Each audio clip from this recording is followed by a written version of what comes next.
It is 2009.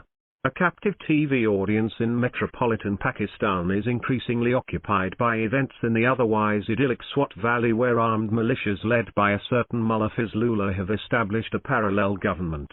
Reports of lashings for loose women and beheadings in public squares are accompanied by warnings that the outfit known as the Tehreek-i-Taliban Pakistan, TTP, is gaining ground across the rest of the Molakand region.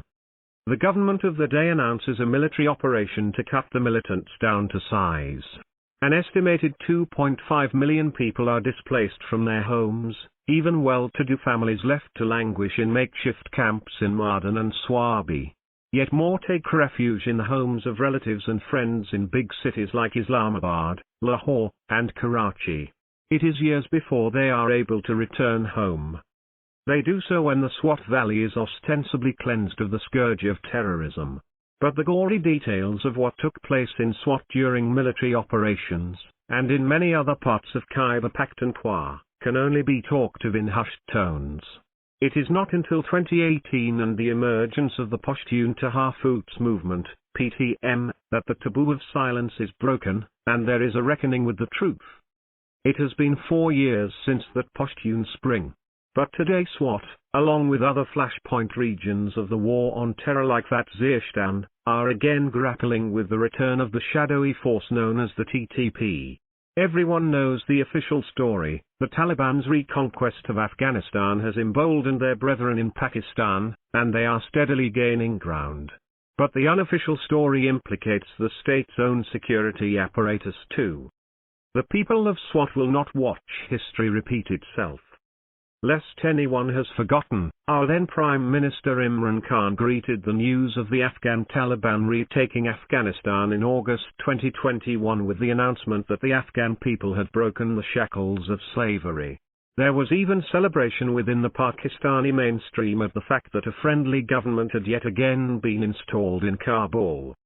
It should be no surprise, then, that the growing incidence of militancy in Swat is triggering questions about the extent to which dreams of strategic depth continue to animate the establishment, despite the fact that the Taliban government in Kabul is certainly not singing uncritically to Islamabad's tune.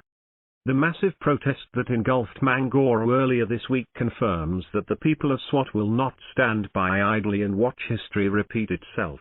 It is worth being reminded that there was an organic component to the rise of Fizlullah in the late 2000s, while the establishment and its cynical strategic goals may have shaped the whole debacle. Segments of Swat's society were also duped into believing the Millenarian claims of Mullah Radio. Those currently on the streets in Swat are pronouncing clearly that they have no intention of being duped by anyone again, not least of all by those who act in the name of national security. That so many have come out, not just in Swat but also other parts of KP, rekindles the sensations that not only Pashtun youth but also progressive forces everywhere felt when the PTM first emerged.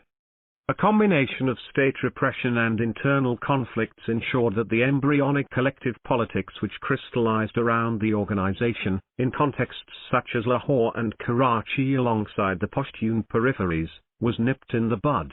It is important for progressives to learn lessons from those experiences so that voices of peace build better on this occasion. Swat matters, then, both because it is a reminder of the excesses of the war on terror and because eruptions of popular protest that challenge both right-wing militancy and the dominant ideology of national security must be nurtured for their most progressive potentialities to come to fruition. Swat, Waziristan and other parts of the Pashtun periphery are very much like Balak, Gilgit-Baltistani, Sindhi and Saraiki peripheries whose natural resources are also subject to violent grabs by the nexus of capital and state. This summer's floods made clear just how intertwined our fates are. Indeed, the material exploitation of the ethnic peripheries can be linked to the struggle of progressive intellectuals and toiling classes in metropolitan Pakistan. This was the combination of social forces that was at its most united between the 1950s and 1970s and thereby offered the most potent alternative to class, state and imperialist power that this country has ever experienced. To bring these forces together again in contemporary Pakistan is no mean feat, not least of all because forces of division and hate are currently more powerful than progressives. But Swat's people show us that, to borrow from the Italian thinker revolutionary Antonio Gramsci, pessimism of the intellect can be offset by optimism of the will. The writer teaches at Quaid-i-Azam University, Islamabad. Published in Dawn, October 14, 2022.